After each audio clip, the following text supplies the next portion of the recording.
Welcome to the Scariest Things Podcast, episode number 5, where we are your gateway to horror films, where we talk the trends and tropes of the genre.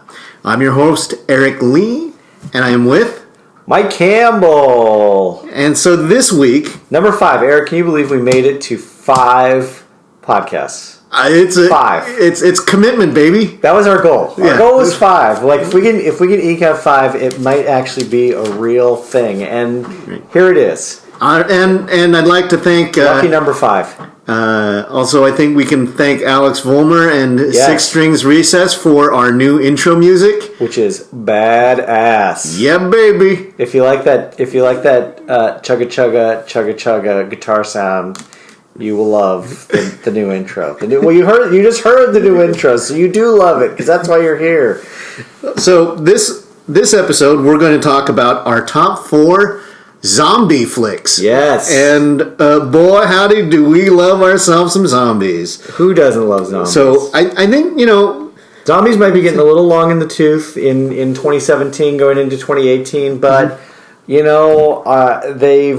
done us well over the years. I think there's the genre. I'm trying to figure out what makes the zombie movies so popular, and I've got some notions about this. Lay it on me. I think first off, setting the ground rules for the zombie movies. Sure. So normally, zombie movies are about undead, the dead coming back to life. Right. But I think there are a number of related movies that I am also including when I'm thinking about my top 4 zombie movies. Mm-hmm. About the people who are being changed into brainless, violent cannibals. Right. I think the cannibalism is a key ingredient. Crazies fits. Yeah. Zombievers fits because the beavers the beavers are crazy and mindless. So they don't have to be people. They don't have to be people. They can be beavers. That's totally legit. So I think that the idea of the zombie movie has morphed. And I think that through our discussion, we'll identify certain movies that establish the baseline rules. I think the movies, particularly the Romero movies and The Walking Dead, I think they extend the idea of the zombie movie into something, a sociological statement about the decay of civilization. One major allegory. Yes. It's race relations, it's the Vietnam War, it's commercialism, it's the compression of economic wealth in the United States. And they do a lot of good this job stuff of it. The zombies are sort of the boundaries of the civilization. Right. And I think that it whittles society down to a select few survivors usually. Yep. And that these zombies are the context. They're not necessarily. They are the dangerous thing. They actually are what we go to see the movie for. But oftentimes the zombies aren't necessarily the most dangerous thing out there. They are the fences that keep people contained, and then they have to deal with each other and rethink how humanity deals with each other. Yeah. So, but let me ask you the most important question. Yeah. The question that everybody wants to know: fast or slow? Should the zombies be fast or slow, or do you not care? Option 3. I think my top 4 movies probably has 2 of each. Ooh, interesting. Too fast, too slow. Let me see. I'm going to look here really fast. Fast, slow, medium, slow. So I guess you can't have both. Right. You can't have both. I will say, if you put a gun to my head, and if I was undead, and you were forced to kill me, I would go slow zombie. Well, I would go slow. And here's the thing: is I think most directors go slow zombie because, let's face it, one of the reasons why there is a proliferation of zombie movies, they are cheap to make. That's right. And the acting chops for the zombie horde is shuffle. That's right. Everybody can do their own zombie imitation as long as you don't have to do Michael Jackson's Thriller dance. That's right. You're going to be in okay shape. That's right. I think that there's a whole cottage industry about how to do cheap prosthetics. Right. I think Tom Savini and who's which we'll be getting to later in this podcast. So I have a feeling. Yeah, and who's the guy, the special effects guy for The Walking Dead, who's made all the guy with the beard. Yeah, he's got a beard. Yeah, okay. Well, anyways, it's a gorgeous beard. Gorgeous beard guy. Gorgeous beard guy. But I think that they have told people how to make really effective prosthetics that look to make so you get the shuffle, you get some cheap prosthetics, and the gore is pretty easy. Yeah. So I think it also leads to for every one good zombie movie, there's 5 terrible zombie movies. I'm gonna go 10. Yeah, 10 terrible. I did a check on zombie movies before we did this, and I think that the list is like hundreds. Yeah, and of which maybe 30 to 40 of them are watchable. Yeah. I think much like your quintessential horror rule, which is you have to care about the protagonist. Right. My number one zombie rule is you have to be able to put yourself into the situation. Absolutely. Right? Like, so if you're watching the film going and asking yourself the quintessential question, not fast, slow, but what would I do? Yeah. What would I grab? Why would I go down that hall as opposed to that hall? If you're asking yourself that question when you're watching the film, it's probably a pretty good zombie film. And I think, to relate to episode 4's podcast, which was talking about... which is a great episode, so check it out. Good stuff. Also available. For you're listening now. Yes. That Max Brooks' World War Z book. Mm-hmm. And his zombie survival guide are tremendous in actually putting you into that. What are the rules? And some of my favorite ones that Max has is if you have a 2-story house, which I do, take out your first story so the zombies can't climb up and get you. And the whole thing of it's like guns are great, but you run out of ammo, so it's good to have a nice durable weapon that can do in a zombie at close range. And wear pads, all that kind of stuff. Right. Go get yourself an ice axe. So, but the an ice axe. Zombie you need an movies, ice axe. Everybody has. In fact, actually, yes. One of my favorite things about the whole zombie genre is that the CDC, our government, has latched onto. They have a zombie survival guide, tongue in cheek. Because it actually, a lot of the things that you need to survive the zombie apocalypse are also the kinds of things that you need to survive, say, a massive earthquake or, say, a hurricane aftermath. And so, for the good people of Florida and Houston, if you actually had done some serious zombie prep, you probably held out okay. That's right. Compared to your neighbors. Study up on those zombies, which is also I don't want to belabor this point, but that's the really great thing about the treatment of the government in zombie films. It's both, the government is always viewed as both a gift and a curse, right? It's like it's oftentimes the origin of the plague, right? In the case of many zombie films, and it's oftentimes those people that ultimately come to your rescue. They are the safe haven. They are the safe haven. But I think it is the gift and the curse. Not on my list, but one of my favorite zombie origin stories is Revenge of the Living Dead. Yes. With the doofuses in the basement, and they have the coffins that are the military. The guy showing off, and he busts open one of the coffins, and the gas leaks out. It's like, you're right. That's of all the zombie movies. Dumb movie. Did it make your list? It did not make my list. It would have been. It's in my top. Actually, it's in the top 10. It was so close. Yeah, I had a real hard time. I would say it was one of the best punk rock soundtracks of all time. It's got 45 Grave on it. It's got TSOL. Good stuff on that soundtrack. It also gives you the whole idea. It's like when you think of zombies, and if they say one word, what do they say? Brains. So, and what do vegan zombies say, Eric? Vegan zombies say grains. Okay, sorry. I shouldn't have laughed. Yes, small transgression. Small transgression. Yeah. I apologize. And I guess but I had the one last point that I was going to make about zombie movies is I think for I think one of the appealing things is that full-scale zombie slaughter, and I think this is where Walking Dead plays out to becoming so popular in a lot of contexts, is that it's killing with impunity. Killing a zombie isn't like killing a person. Right. And so you don't have that. It's not as dark as if you kill the zombies. The zombie, again, is the context. Right. And it's keeping the danger away, and it's kind of like the superhero movies where you have hordes of mindless automatons and you can dispatch them. But the neat thing with the zombies is you can blow their limbs off and it gets gross and messy. There's definitely some Freudian subtext going on here. Yes. So with that, Eric loves to kill. That's the killing with impunity. Killing with impunity. So to start our death list off, yes, Mike, what is your number 4? This was as Eric mentioned, there are hundreds of zombie movies. 30 years ago, there was like 20 zombie movies. There's a big gap between Night of the Living Dead and Dawn of the Dead. I think that's... Oh, yeah. And there's that was one of the things I did check. And if you go from White Zombie and some of the stuff from the 20s and 30s to now, I mean, it's zombies were not on the scene until Romero. No, it is a crazy, crazy leap.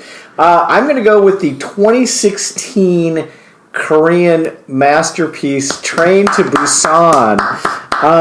This is sort of a modern allegory to like the pressures and tensions that we're facing with Korea, but it's basically the story of an apocalypse that occurs in real time on a train. And it's no more complicated than that. These are, of course, super fast. This is my super fast zombies. These might be the fastest of the zombies. These might be the fastest of all the zombies. The great thing about this is that it's got a really wide set of characters. It's like you're reading a Solzhenitsyn novel, but you get a good sense for there's so many characters. That's my point. Okay. Not that it's like a Solzhenitsyn level literature, but there's so many characters, but the thing that's great about it is you get a really good character development for each of the characters. Yeah. Now, granted, there is a ton of schmaltz in this movie, so I'll warn our viewers out there that haven't watched it. There is a lot of schmaltz. It's not a heavy zombie movie. It's not super heavy, although it has a heavy ending. It has a heavy ending, but the thing that's great about it is that it's really kind of gets down to, again, it's as Eric has said in kind of his opening, it's less about the zombies and it's more about like how you're relating to other people. And in this case, it's about a torn family. Mm-hmm. It's about a little girl traveling with her dad. They're estranged from the mom, or the dad is estranged divorced from the mom. And so you're immediately rooting for the little girl and the dad, but along the way the people who help them out. There's people who help them out, but then there's people who are completely repugnant in the film, and of course they get it, which they satisfying. They should get it, and it's very satisfying. And that's the cliche part of the film, is that which is sort of a gift and a curse as well, is that really good character development, but also pretty cliche in a lot of ways. I think there was some predictability of who's going when. Yeah, you could tell there's going to be the noble sacrifices, multiple noble sacrifices. There's no real shockers in terms of who gets it and who survives. There's a great ending scene, which I think I don't know this for certain because I didn't study up on it, but I think it's probably an allegory to the original Night of the Living Dead, where they're walking out of the... Right. I don't want to spoil it, but there's a scene at the end of the film where they're walking out of this tunnel, and the military is there again to try to help, to stave off the zombie hordes, and something happens. And that's all I'm going to say on that. Probably, and I think this film almost made my list. Mm-hmm. I think that they handled the fast zombies piling on top of each other. I thought this was better than World War Z, which had similar kinds of things. Right. World War Z looked like it was... You could tell it's a lot of computer-generated stuff. Right. It was powerful at times, the World War Z stuff. But this one, where you see them get themselves... The pile of zombies wedge themselves into a door because they're all convening at the same time, clambering over each other, knocking down glass partitions and whatnot. It's powerful. It is adrenaline hopped up. Oh yeah, stuff. Train to Busan is great. I loved it. No, good film. All right, what do you got for your number 4 on the death list? My number 4 is similar to Mike's. Is that it is it's a foreign film. Ooh, this is I like it. 2007 by, and I'm sure I'm going to butcher the name, but Jaume Balaguerro. And the movie's Wreck. Oh yeah, good. So we watched that together. We watched that together. We watched the remake, the American remake of this is Quarantine. Yeah, which is also a good. I think they pretty solid. It's note for note Wreck. Yeah. Oh yeah, for sure. And a solid interpretation. I give the credit though to Wreck because it came out first. Yep. I'd say that they are relatively equal films, but I think that Wreck, for originality and actually I think the exoticness of actually being in Barcelona rather than Los Angeles like Quarantine is. Right. I think I'm not a huge fan of shaky cam and found footage stuff, but I think this is one of the best at the found footage shaky cam. Mm-hmm. It gives a rationale because what we do is we follow it's a TV show. It's a news crew that is it's sort of doing like profile of the fire department, like Nightline. Yeah. So they're doing a ride along with the fire department who gets a call or hard copy for those of you who remember hard copy. Dateline. Dateline NBC. So to catch a predator, and so Dateline gets called to check out someone who's gotten sick in an apartment complex, and lo and behold, they've gotten the zombie plague. And now the origin of the zombie plague is cray. Yeah, is bizarro. Yeah, it's not. I think this is less about. This does not give you. It doesn't give you that satisfying story like Revenge of the Living Dead. Hit you the straight notes on that one. But I think what this does is it gives you this is a haunted house. It's a combination. So you got the haunted house, intense claustrophobia. Nobody trusts each other, and there's but they need to because they're quarantined, and thus the American remake that the government has shut them out, and these folks, the survivors, have to find a way out, and those who try and get out too early get gunned down. So and yet you're trapped in a house full of infected apartment dwellers. It's got that the anxiety builds up in a hurry. I mean, this thing. Like another thing about zombie movies, I don't think there are very, very few slow burn zombie movies. Zombie movies are zombie movies from the get.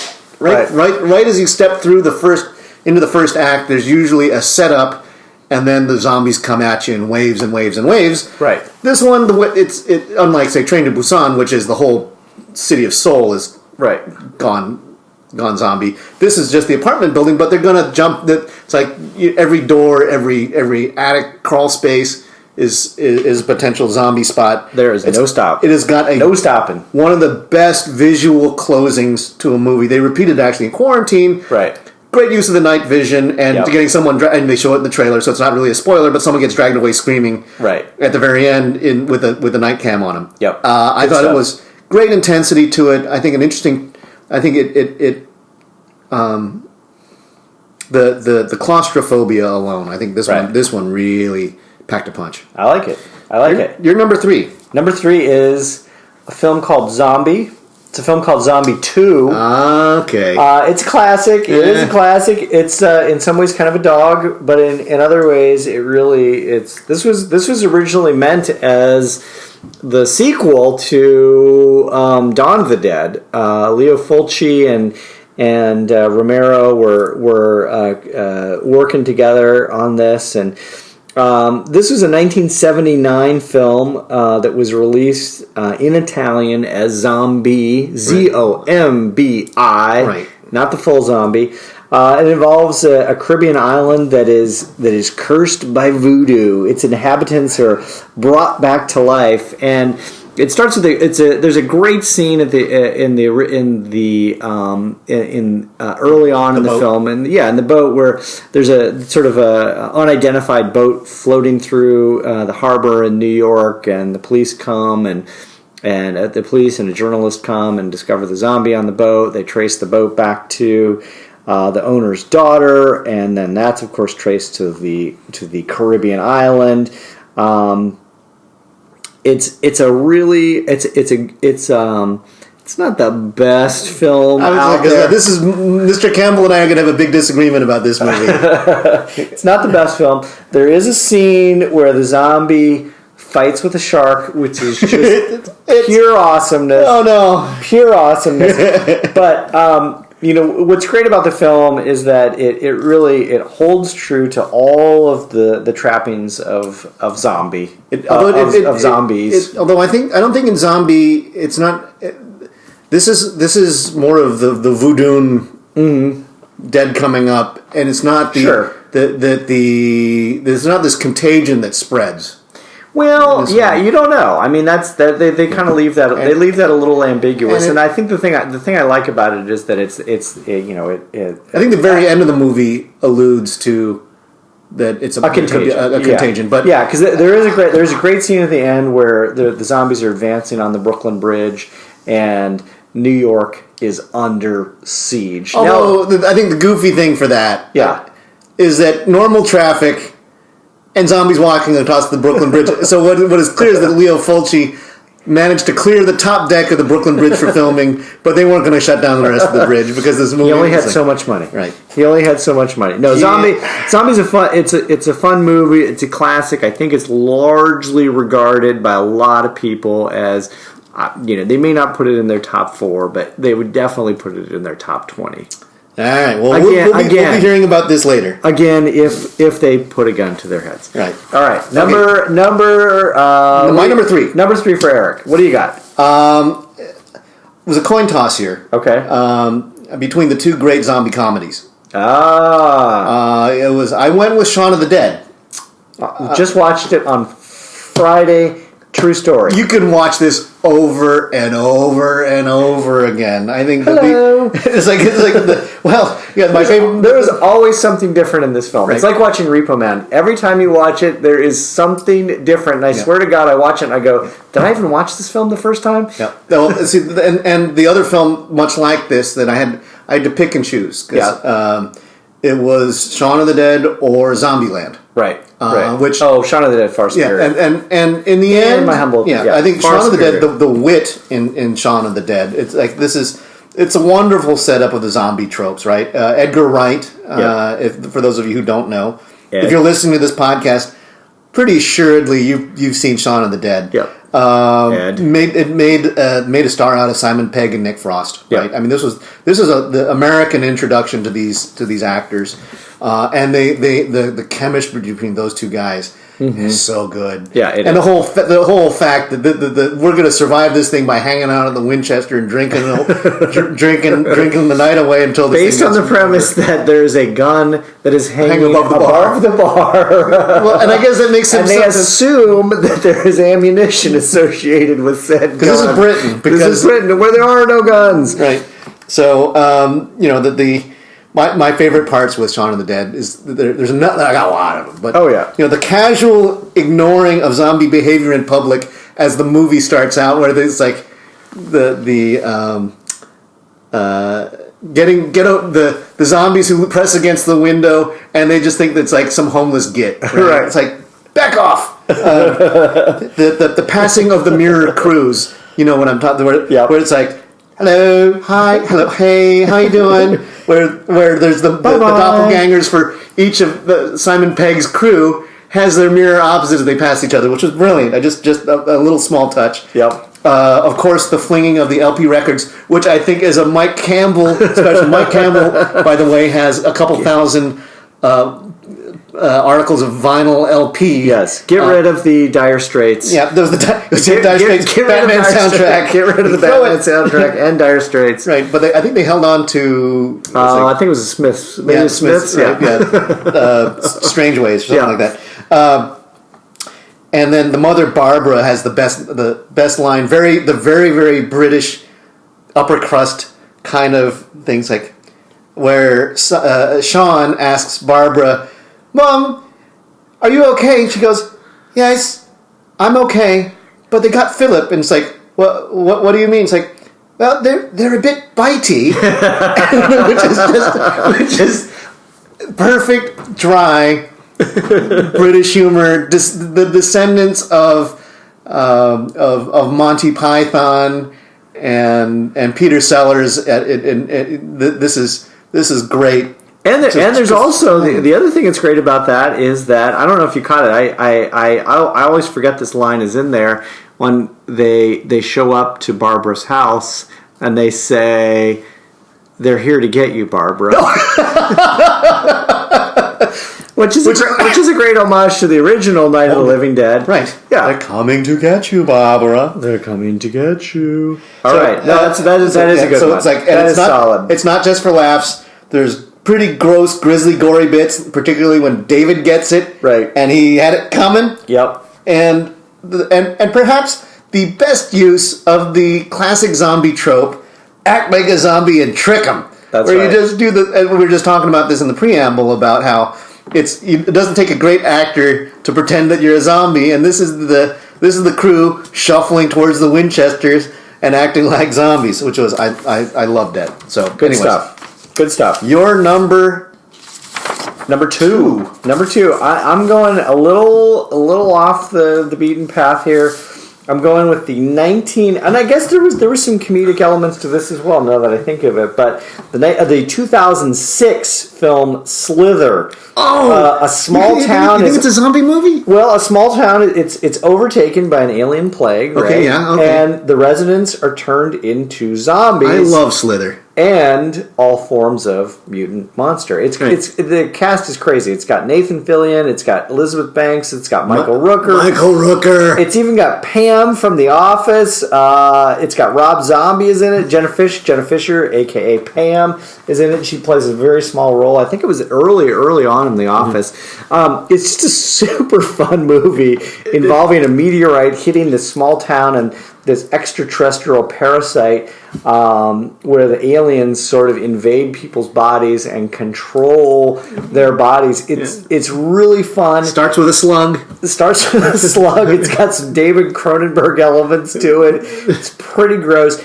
It does have one of the craziest, weirdest, super goriest. The barn? Endings. Yeah. No. You're right. Yeah, the barn. Yeah, there's a barn. There's a scene in the barn with the girl who blimped out. Yeah. Oh, that was rough. And it's just And at the same time, you can't. You're laughing and you're kind of cringing. You're laughing. You're crying. You're cringing. You can't. You don't know how. Your mind can't process it. But it's just a really great movie, and it ultimately meets my number one zombie rule, which is like putting yourself into that. Now, granted, I have not been involved with any alien parasite meteorite incidents, but what it does do is it kind of forces you to think, okay, I'm living in a small town. What would I do? How do I interact with the local sheriff? How do I interact with the local townspeople? But the thing that's great about it too is as they develop all the characters, you see sort of all the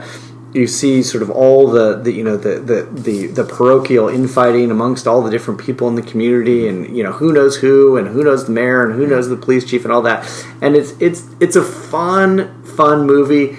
I think this one did not do well at the box office. It's become a cult. It's become a cult classic. We may see a Slither 2, but I think that it had. This was another case of. I think this is sort of the slightly more than minimal budget horror movie that probably my guess is, if you look it up on IMDb, I bet you it cost $10 million to make. Right. And so it's got to make it would have had to have made $30 million to turn a profit. Right. Which I think certain save your money. Yeah. Oh, $15.5 million to make. So and it grossed $7.7 million. So that's terrible. That's too bad. Slither, you could have done better. It should have done better. It should have done better. It is. I think if we wanted to start a campaign to get Slither a sequel, go rent it. Yes, rent it. It is a lot of fun. Check it out. There might even be a VHS copy floating around somewhere. No, it'll be a DVD copy at this point. Yeah. All right, number two. What do you got? This may be number one on Mike's list. We'll see. That's okay. This is because I have to include George Romero. Yeah. So I have. So you're picking and choosing And so this was another tough call: Dawn of the Dead or Night of the Living Dead. I went Dawn of the Dead. Yeah, best movie ever. Not just best zombie movie, best movie ever. When there is no more room in hell, the dead will walk the earth. That is my number one. It is my number one. I will disclose. So we can discuss this one together. Yes. So, but this is, and I think we touched on this earlier. Is that this is 10 years after Night of the Living Dead. So this is 1968 to 1978. Correct. So this has got. So he had the benefit of also having done Martin. Yep. And Crazies. The Crazies. So Romero had built up some goodwill with Hollywood. This was still a fairly inexpensive film, but this is better acted. It's a more expansive take on Night of the Living Dead. Now, granted, the thing is, Night of the Living Dead is sort of the progenitor of all this stuff. Right. But I think that Dawn of the Dead is a better movie, and that's what it came down to for me. Yeah. So I also appreciated that it was brilliantly executed in full gross out color. Yep. The mark against it What? is that the zombie makeup was clearly blue paint. Yeah. So, if you ever do get a chance, there's a great if you get the full DVD set, there's a documentary, and then there's Document of the Dead, and there's all sorts of documentary film on Dawn of the Dead. But essentially, they were making this film at night.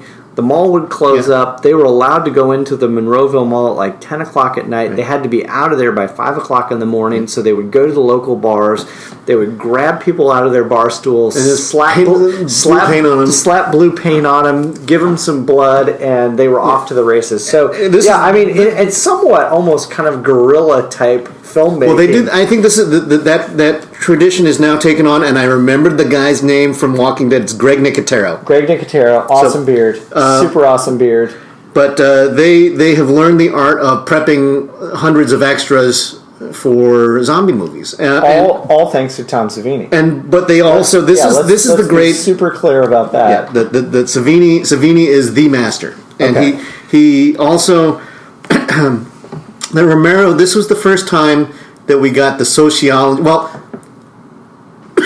Night of the Living Dead was race relations and that kind of stuff. And Vietnam. Yeah. This one was Romero's take on commercialism, using the shopping mall. In fact, they even have the observations like, why are they still here? It's like, because this is what they're hardwired to do this. That this is that they come to something that they recognize. And they would have just like, there would be a guy in a Hare Krishna outfit shuffling around, and the stunts, like the highlighted zombies, and they're just shuffling around as if they're in the mall, shuffling around. Like it was a wicked fun satire on that, and there was some other great satire bits, like the rednecks out in the field picking them off. It's like, I got one. Yeah. It's like, hold on. You missed him. And that whole bit was also just like, it was only like a minute and a half. Yeah. But it also spoke volumes about the way it's like America and its gun culture also. Yep. So another sort of sociological take. And unlike Slither, which did terrible at the box office, Dawn of the Dead cost about $650,000 to make. It has grossed now over $55 million. And I think it's beloved. I mean, this shouldn't come as a surprise to anybody. You don't need a lot of money to make a horror film. Yeah, and particularly a zombie movie. I mean, And I think this is also why the slow shuffling zombies. If you want to make a budget movie, you don't need to do sped up, high speed zombies like Train to Busan or World War Z. You can do this, and it's just getting mobbed. I think now the remake by Zack Snyder, which we might get to later on in the podcast. We might, yeah, okay, because that is I thought a brilliant take on it. Oh yeah, absolutely. I think that they. I thought there were more characters. I think the characters in the Zack Snyder remake, I think they were they were better known actors, Ving Rhames and Sarah Polley, I think. Yeah, yep. Better fleshed out.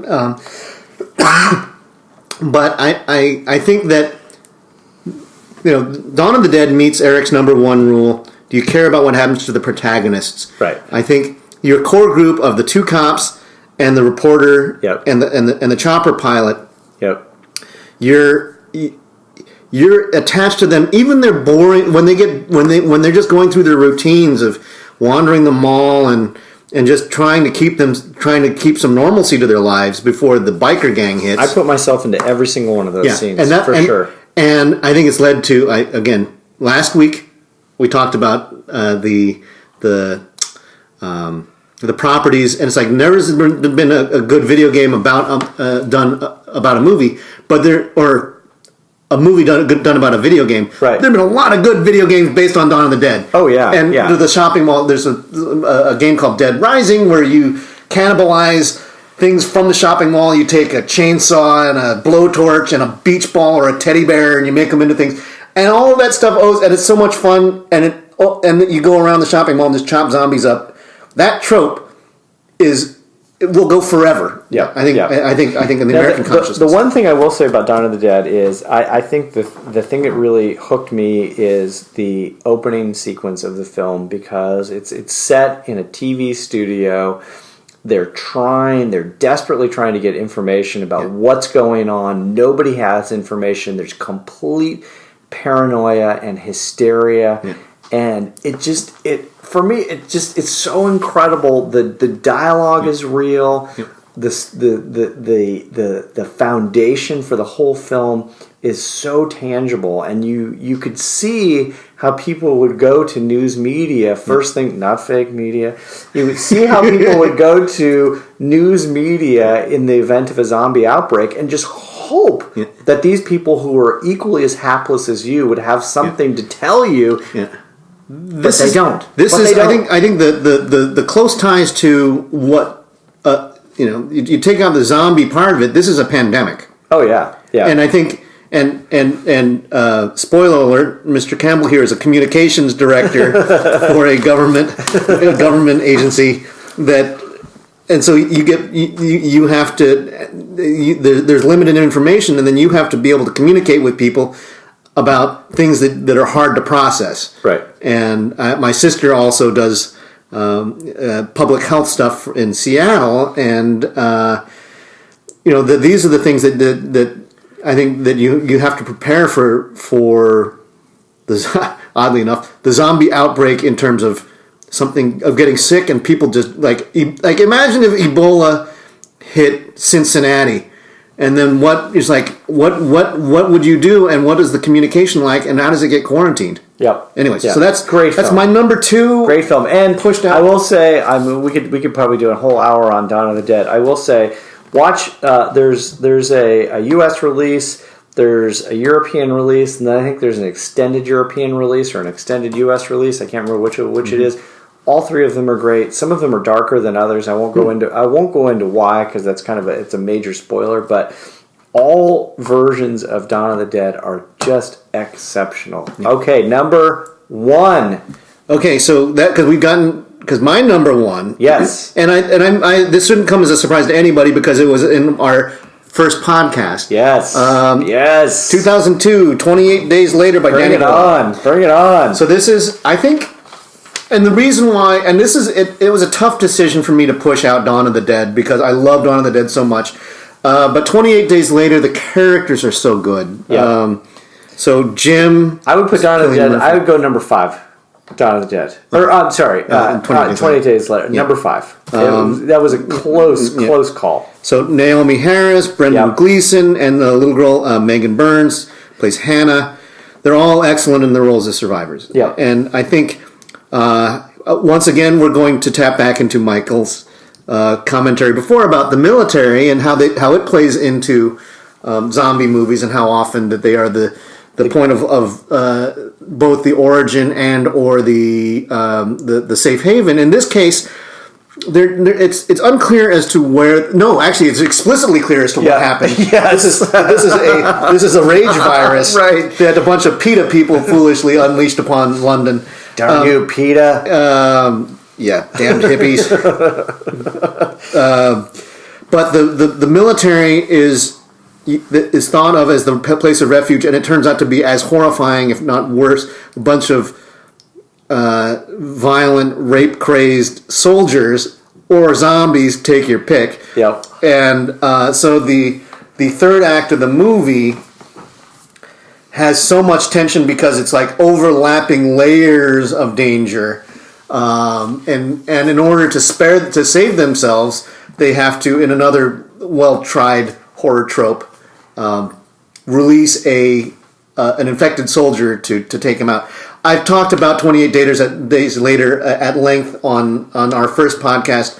Go listen to episode number 1. It's good. So check that out. I think it is a agreed. It's a fantastic, great character-driven horror movie and beautifully shot. Yeah, beautifully. Yeah, great Michael, film. Your number one. Great film. No, so my number 1 was Dawn of the Dead. Oh, okay. I think we covered it well. I think we covered it well. Yeah. Dawn of the Dead, as I said before, doesn't matter which version you're watching; they're all great. I recently saw a 35mm print of it. It was absolutely beautiful. Did you got into the Hollywood? Yeah, I didn't get. Oh, dude, it was good. It was good stuff.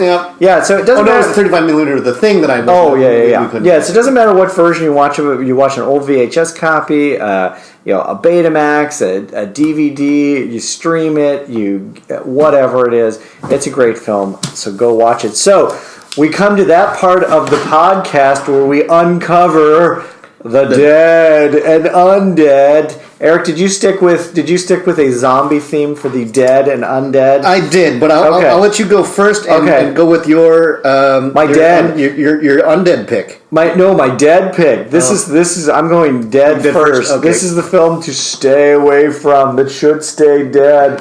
This is the 1981 classic that I wanted to like so much but couldn't. The Beyond. Lucio Fulci.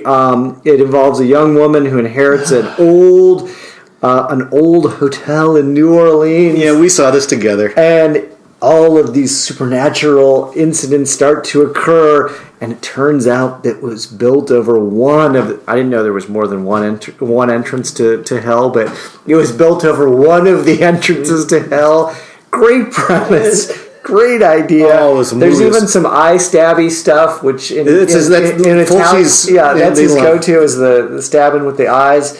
But pretty long in the tooth and pretty damn boring, and it results in an end scene that doesn't make a hell of a lot of sense. And I already told you guys, go see, or go check out Lucio Fulci's Zombie 2, and I'm probably totally contradicting myself and being somewhat hypocritical here. But the Beyond, I couldn't go for. So what do you got? I'll go my deadpan. Deadpan for deadpan, and I'm actually going to Lucio Fulci. I couldn't. Zombie, man. Yeah. It is not a good movie. I know this is unless you want to see a shark fight a zombie. Then. The thing is, I think they actually hurt the shark. That's the problem. Granted, it was a big tiger shark. Yeah. I would not. If I was a diver, I would not get in the water because sometimes when you'll see movies that involve sharks, there's like nurse sharks or a blue shark or something that's really not going to tear you limb from limb. They were in the tank with a tiger shark, right? But I saw it bleed, and I was like, this isn't the age before CG. It's like, and the Italians are terrible at this, folks. The Italians will hurt animals for movies. Yes. So which we'll be covering in a later podcast. Yes, Cannibal Ferox. Yeah. But I think there's this and the zombie that fights the shark. I don't want to spend too much on sharks fighting zombies, but he actually looks like Frankenstein. He's terrible looking. He doesn't look like any of the other zombies. He doesn't. And it's the other thing is that there's this Caribbean bent to the zombies. So a lot of the zombies who pop up look like they're of sort of Afro-Caribbean descent. The guy in the water does not look like. It doesn't make any sense. That doesn't make any sense. All right. The acting was terrible. The gore was. I was looking. I watched this in preparation for this. And I was like, I went, this is bad. This is like. And granted, there was a bunch of gratuitous TNA. The people who end up getting killed off freeze. Nobody runs. Nobody screams. They see a zombie come up out of the ground slowly, and then they get lunched, or they get bitten once. We will be covering Zombie 2 in a full hour-long podcast here in the future. All right. So your undead pick. My undead pick, which we again kind of got to a little earlier, the Zack Snyder 2004 remake of Dawn of the Dead. Boy, when I first heard that this was going to be remade, I think it was like, I want to say 2002-ish, 2003-ish. Trepidation. I said, hell no. This is sacrosanct. You do not touch Dawn of the Dead. You don't ruin this film. And I went into that film with the lowest possible expectations, and I came out. I mean, the remake of Dawn of the Dead almost made my top 4 list. It is such a great film, and what I was talking about earlier, where you set the stage, where you have the foundation for. I mean, there's a corny intro with this Johnny Cash song that doesn't make a hell of a lot of sense. But the thing is, but put into the role. I mean, that opening sequence where Sarah Polley and her husband and their daughter comes in. And then what would you do? And then driving the car down the road 1,000,000 miles an hour, and there's this great aerial shot while they pull back, and car crashes into a gas station explodes. You really get this sense for this is it. The world is actually zombie ending. Apocalypse. This is zombie apocalypse done so well. They play on kind of the modern mall. They play on all sorts of different facets of the pregnant woman with there's the pregnant woman. There's some race questions that are bandied about in the film. But it was adapted to a contemporary. I thought they did a brilliant job of bringing it up to speed. I think these are fast zombies. These are not the slow ones. These are the fast ones. And it was plenty gross. It lived up to it held its own relative to the original. The original still it beats it, but not by as much as you would think. No. All right. So what do you got? Okay, so what is your pick for the week? It's not a zombie movie. Undead. I actually went with another little British film that was out of 2011. This was John Boyega's big outing. This is Attack the Block. Yeah, and which is film. It's a lot of fun because it's a slice of London that you don't see very often. This is sort of the projects in London, and I will admit it's almost like listening to a foreign language film because their Cockney accents are so thick. Getting through it, but Nick Frost is in this. But this was one when you watch this, you go, this kid Boyega is gonna be something, and now he is. But the aliens are fun. They're these kind of jaggy, furry, glowing, beastie monsters. It's not particularly scary, but it has that alien invasion kind of thing.